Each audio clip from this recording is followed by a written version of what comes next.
Hello, hello, everyone. Good evening. Welcome to another episode of Q&A. Tuesday Vitamin Chat with Whitney and Dr. Marema. Or Dr. and Mrs. Marema. I guess that's Or kind of our Bob and stage name. Whitney, or yeah. At any rate, what's the topic tonight, Whit? I thought tonight we'd talk about iron. I thought we'd Iron. talk about iron and I don't like to do my ironing. you don't? No, Well, if you. ironing's a pain in the butt. Anyways, iron. Yeah, very important topic. So, iron is one of those compounds that is mandatory to be in our diet to ingest enough to provide the body with the iron it needs. Um, Iron is involved in, well, first of all, making red blood cells, the things that carry your oxygen through your blood. It's kind of important. So, I have actually seen people who had a heart attack because they didn't take enough iron. Their blood count got so low that they had a heart attack. And that's incredibly sad that you know would be allowed to happen. Yeah. So, anyways, Well, and I think it's important to recognize that iron deficiency is one of the most common deficiencies that we see. So, iron deficiency anemia, because the other type of anemia is B12 anemia. And so that's the other most common one. But anemias are very common in both sleeve and bypass.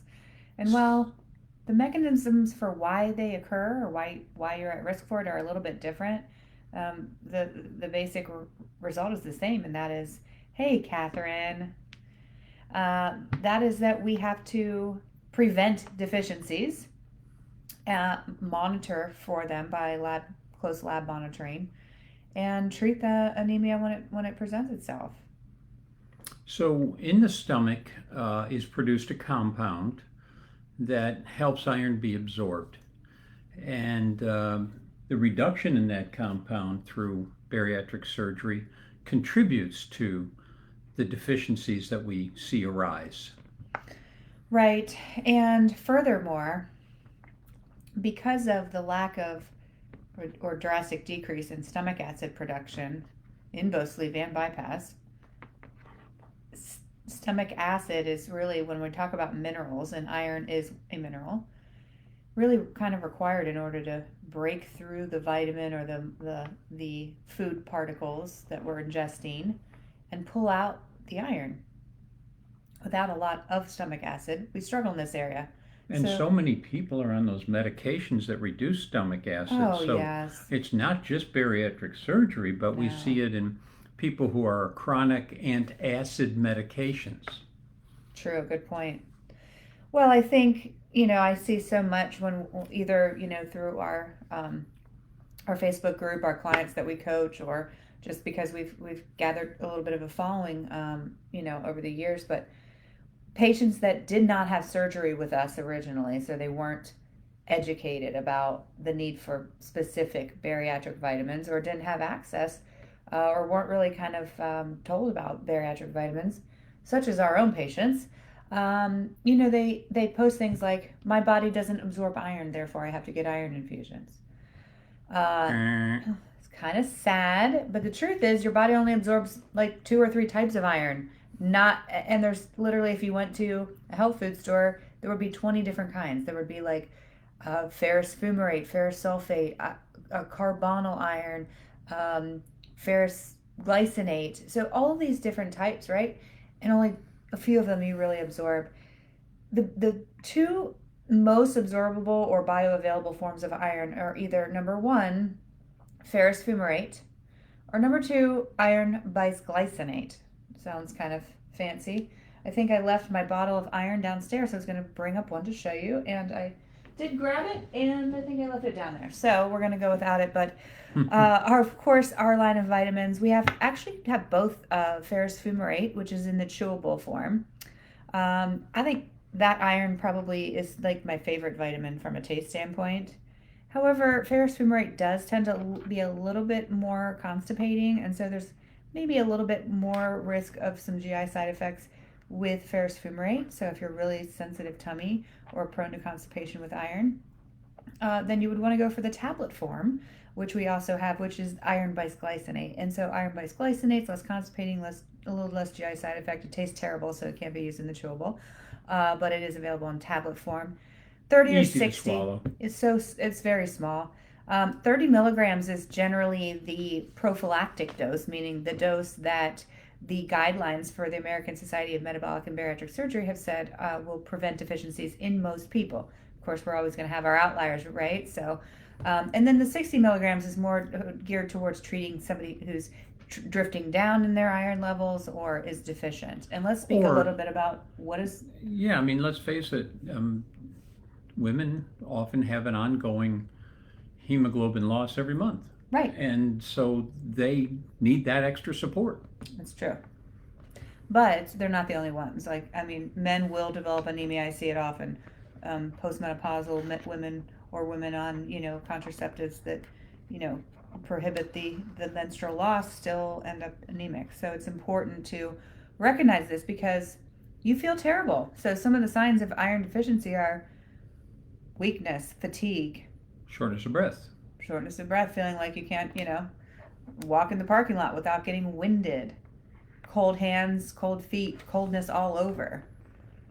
So, so that's a little bit about sort of why it's important to not just go to the Walgreens and grab an iron and say I'm doing good here, because chances are good you're doing no good. Well, and let's just talk for a moment about the fact that when you have your iron tested, there's a couple different things to look at. There's the serum level of iron, the iron that's in the bloodstream itself as a free form, and then there's the binding capacity, the carrier molecules that carry the iron. So that's iron binding capacity that can be measured. And then there's also something called ferritin. And I like to look at the serum iron as like your checking account.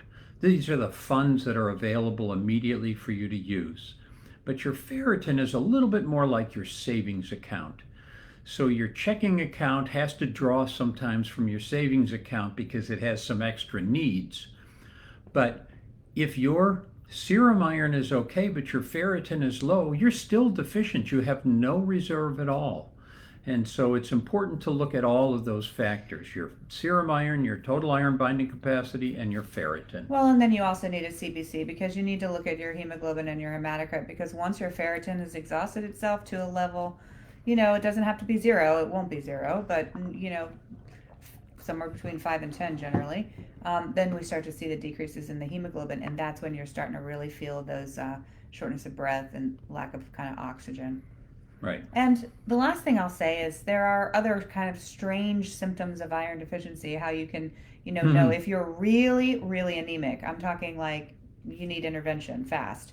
And that is craving ice. So if you're somebody who sits around and wants to just chomp on ice all day, you're anemic. There's also this. You going to talk about it? I'll talk about it. Why not? Pica. It's craving dirt or paint. So if you've ever had a weird sensation of like after a rainstorm or something and the dirt just smells so good you could eat it, you're anemic.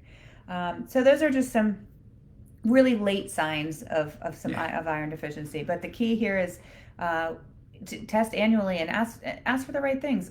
A full iron panel with ferritin and a CBC is what's recommended by the guidelines, and that's what we do, and that's what you should ask for. So anything else you want to add? No, I think that pretty much covers it. If you are not doing a bariatric specific iron that can be absorbed, you're making a mistake. Yeah, and I will add one more thing on. That's just my personal experience. Is like there was a time a few years ago now where I was anemic. I honestly had some trouble just getting my vitamin program together. I just I forgot the iron a lot because I tried not to take it with other things and etc.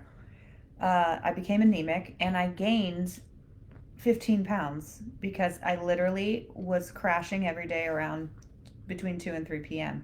And I couldn't afford to take a nap. Oftentimes I was at work, or I was managing my kids and taxi driving them around. And so in order to avoid, needing to close my eyes and go to sleep for a bit, I would eat. And usually it was a sugary substance that I would prefer because it would be like a quick boost, right? So keep that in mind as we're lifetime weight managers, and we need to keep our vitamins in check in order to make sure we're feeling our best and not eating our way through feeling crummy. So I'll leave you with that. And one more important aspect, and that is, why don't you tell them what you can take your iron with and what you cannot take your iron with? Okay, good point. You cannot take your iron with calcium. They interfere with each other, and so for that reason, you probably also wouldn't want to take your iron like while you're eating yogurt or drinking a glass of milk. And that's really kind of it. So you take iron, you try to kind of take it by itself, honestly, if you can, or take it with your multivitamin, which would be perfectly safe.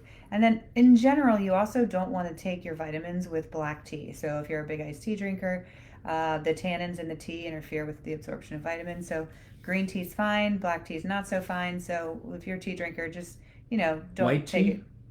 White tea, I don't know. I don't I think. think it's okay. I think it's okay too. Yeah. I don't know how So many white tea drinkers there are, but anywho, that was a good 10 minutes. we got a lot out there in a short period of time. So we'll see you next Tuesday. Next week we'll cover a different topic, and I'm hoping. While I do love to do these events, and we have a few loyalists who come to hear us, that more people will join so we can actually have true Q&As. So as you're seeing it, white tea is water, yeah. As you're seeing this on the replay, guys, please consider coming on Tuesday nights at 7:15 so you can just ask your questions. I mean, we can have a little fun here. So, all right, well, have a great week, and we'll see you next week. Take care. Bye-bye.